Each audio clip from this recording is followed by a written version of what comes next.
আসসালামু আলাইকুম ভিউয়ার্স। এই খাঁচাটি তৈরি করতে আমার সর্বপ্রথম লেগেছে 2টি ইলেকট্রিক পাইপ, আমরা যেটা দিয়ে ওয়ারিং করে থাকি, এবং লেগেছে 20 টাকার স্ক্রু, এবং সাথে এলটি যেটা পাইপে লাগানো হয় ব্যান করার জন্য, ওখানে 30টা লেগেছে, এবং সাথে লেগেছে 3 ফুট নেট, যে নেট দিয়ে আমি ঘেরাও দেব, একটু পর দেখবেন।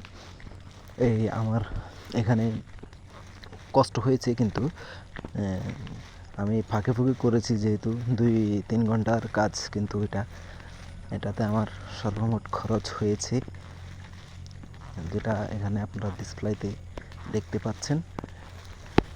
এই আমার খরচ, এই খরচ দিয়ে আমার এত সুন্দর একটা, খুব কম খরচের মধ্যে অনেক সুন্দর একটা খাঁচা হয়ে গেছে।